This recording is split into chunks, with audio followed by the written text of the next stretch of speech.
നമസ്കാരം, 4K ന്യൂസിലേക്ക് സ്വാഗതം. ഇന്നലെയായിരുന്നു ബാംഗ്ലൂരുവിലെ രാമേശ്വരം കഫേയിൽ ഉണ്ടായ ബോംബ് സ്ഫോടനവുമായി ബന്ധപ്പെട്ട് ഒരാൾ പിടിയിലായത്. പിടിയിലായ വ്യക്തിയാകട്ടെ BJP പ്രവർത്തകനും.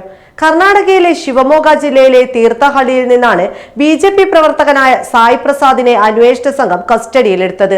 സ്ഫോടനത്തിന്റെ മുഖ്യ സൂത്രധാരൻ മുസമ്മിൽ ഷെരീഫ് കഴിഞ്ഞ ആഴ്ച അറസ്റ്റിലായിരുന്നു. ഇയാളിൽ നിന്ന് ലഭിച്ച വിവരങ്ങളുടെ അടിസ്ഥാനത്തിലാണ് അന്വേഷണ സംഘം സായി പ്രസാദിനെ കസ്റ്റഡിയിലെടുക്കുന്നത്. രാമേശ്വരം കഫേയിൽ ബോംബ് വെച്ച പ്രതിയുമായി ഇയാൾ ഫോണിൽ സമ്പർക്കം പുലർത്തിയിരുന്നതായാണ് സൂചന. എന്നാൽ കേസുമായി ബന്ധപ്പെട്ട് NIA ഒരു പത്രക്കുറിപ്പ് പുറത്തിറക്കിയെങ്കിലും സായി പ്രസാദിനെ കസ്റ്റഡിയിലെടുത്ത കാര്യം അതിൽ സ്ഥിരീകരിച്ചിട്ടില്ല.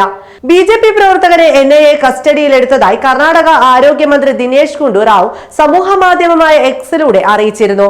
കർണാടകയിൽ ഗുരുതരമായ പ്രശ്നങ്ങൾ സൃഷ്ടിക്കുന്ന കാവ്യ ഭീകരതയുടെ തെളിവാണ് BJP നേതാവിന്റെ അറസ്റ്റ് എന്ന് ആരോഗ്യമന്ത്രി ദിനേശ് ഗുണ്ടുറാവു വിമർശിച്ചു. സംഭവത്തിൽ കേന്ദ്ര BJP നേതൃത്വത്തിന് എന്താണ് പറയാനുള്ളതെന്നും അദ്ദേഹം ചോദിച്ചു. ഇതിന് പിന്നാലെയാണ് NIA പത്രക്കുറിപ്പ് പുറത്തിറക്കിയത്. സ്ഥിരീകരിക്കാത്ത വാർത്തകൾ പ്രചരിപ്പിക്കരുതെന്നായിരുന്നു പ്രസ്താവനയിൽ പരാമർശിക്കുന്നത്. തീർത്തും സംശയാസ്പദമായ പത്രക്കുറിപ്പാണ് ഇപ്പോൾ NIAയുടെ ഭാഗത്തു നിന്നും പുറത്തു വന്നിട്ടുള്ളത്. സ്ഫോടനത്തിന്റെ പശ്ചാത്തലത്തിൽ ഒരാളെ കസ്റ്റഡിയിലെടുത്തിട്ടും അത് പുറത്തുവിടാത്തത് സത്യത്തിൽ ആർക്കു വേണ്ടിയാണ്, എന്തിനു വേണ്ടിയാണ് എന്ന ചോദ്യങ്ങൾ ഓരോ പൗരന്റെയും മനസ്സിൽ ഉടലെടുക്കും. കാരണം നിസ്സാരമായി കാണേണ്ട സംഭവമല്ല ഇതിന് പിന്നിലുള്ളത്. നേരത്തെ സ്ഫോടനത്തിന് കാരണം കർണാടക സർക്കാർ ആണെന്ന് BJP ഉന്നയിച്ചിരുന്നു. എന്നാൽ ഇപ്പോൾ അതേ BJP എന്ത് പറഞ്ഞത് ന്യായീകരിക്കും.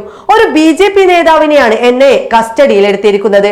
അപ്പോൾ അതിനർത്ഥം രാമേശ്വരം കഫേ സ്ഫോടനത്തിൽ BJPക്ക് പങ്കുണ്ടെന്നല്ലേ?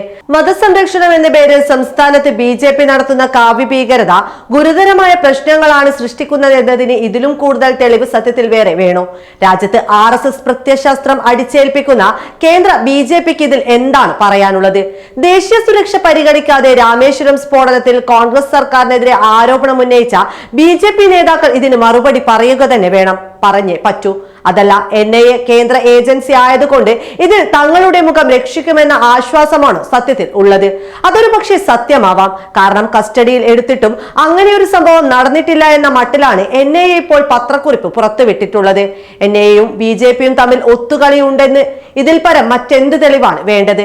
ഭീകരവാദ പ്രവർത്തനങ്ങൾക്ക് പോലും കൂട്ടുനിൽക്കുന്ന BJP ഭരണകൂടമാണ് ഭീകരവാദികളെ രാജ്യത്ത് നിന്ന് തുടച്ചു നീക്കണമെന്ന് നാഴിക്ക് 40 വട്ടവും പറയുന്നത്. സത്യത്തിൽ തുടച്ചു നീക്കേണ്ടത് RSS എന്ന തീവ്രവാദ സംഘടനയാണ്. എങ്കിലേ ഈ രാജ്യം രക്ഷപ്പെടുകയുള്ളൂ.